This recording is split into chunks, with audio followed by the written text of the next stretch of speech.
Okay, why don't you tell everybody what happened and the reason why I brought you here to try to help you out. Okay, I tell you, I was coming from downtown hanging out.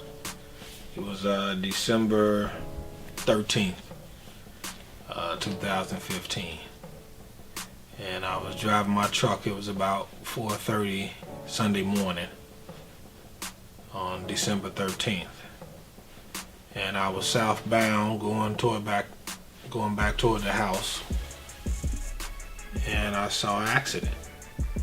And I saw a guy hit the median on the express lanes, on the southbound lane. So I pulled past where I seen him hit the median and pulled over maybe about 4 or 5 car lengths down. Traffic had slowed down, so I was getting out to see if he or whoever it was needed some assistance. So when I get out, the traffic had moved along and there was a gap in traffic. And he had jumped out and he was walking in the highway disoriented and bleeding. And he was walking the highway saying, I'm bleeding, I'm bleeding.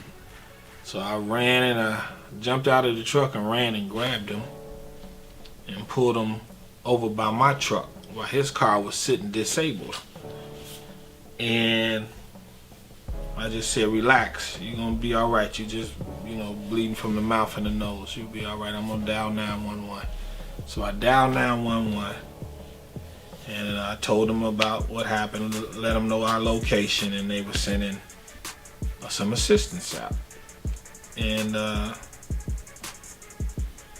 it was about 2 or 3 minutes, and then he kind of was saying, hey, I got stuff in the trunk. I went Christmas shopping for my son, and I need to go back and get the stuff out of the trunk. And I told him, man, you're not about to go get anything.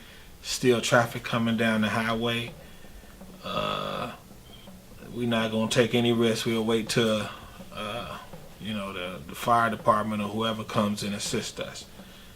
And right after I said that, there was an SUV flying, and he didn't hit the brakes. He was just trying to get over, and the other traffic was slowing down, and he rammed into somebody else's car, and then eventually hit the guy's car. The guy's car spins around 3 or 4 or 5 times. I didn't stand by to watch, but I just saw him when he hit the car. I pushed the guy, said run, and we took off running away from where the impact was.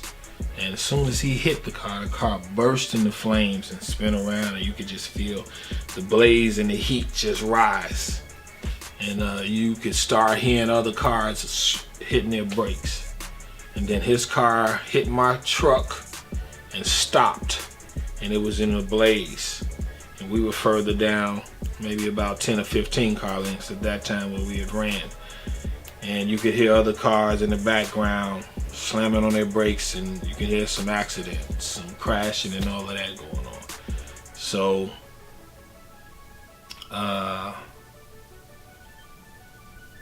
that's pretty much what had happened.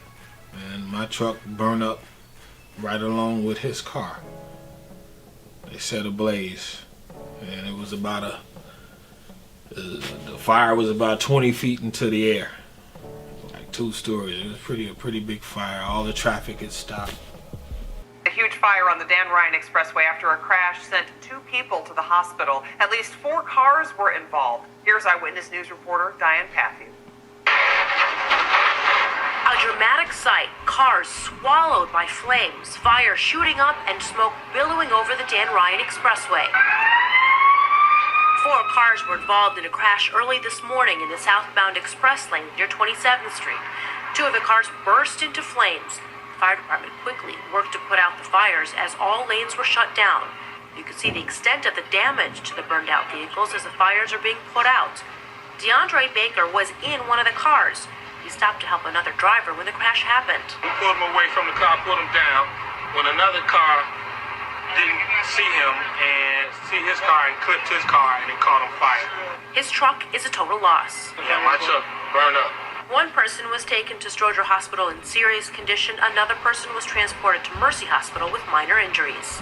All lanes of the Dan Ryan Expressway opened back up by 6 o'clock this morning. Diane Patthew, ABC 7 Eyewitness News. Did the police write you a ticket or anything like that? No. I put in a claim the following day, which was a Monday. And I actually put the claim in initially with the Striking Vehicles insurance company, which was State Farm. And I notified my insurance company, which was Founders Insurance, and I let them know, hey, I was in an accident, but I'm putting in a claim. I'm filing a claim, but I'm actually filing with the initiating person's insurance company, which was State Farm. So they said, fine, if there's anything we can do for you, just let us know. But then January 13th, I got a notice, an email from State Farm, and they told me that they would not be paying the insurance claim for their client because they felt like that he wasn't in fault, even though he was the striking vehicle on the vehicle that was sitting in traffic disabled. After they denied the claim, I notified my insurance company that State Farm had denied the claim and sent them a copy of the actual denial statement. They didn't call me back right away. Actually, it took them, I didn't hear from my actual claim adjuster to the 22nd of January. And I had called numerous times and didn't get any return phone calls until the 22nd. Well, it was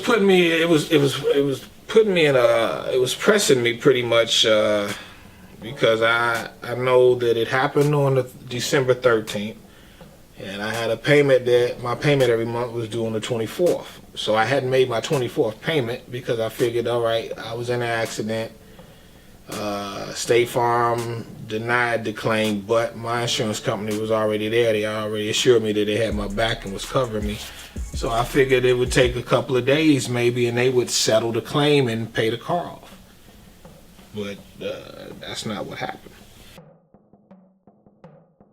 I got two of the people that were involved. One of them is the guy who I actually pulled out of the highway.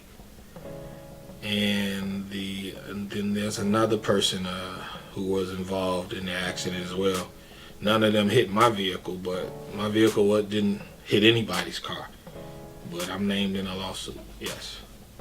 You don't expect something like that to happen. You figure, you save somebody's life. The last person that you feel that would sue you or name you in a lawsuit would be the person whose life you saved. It makes you wonder if you should have got out and helped.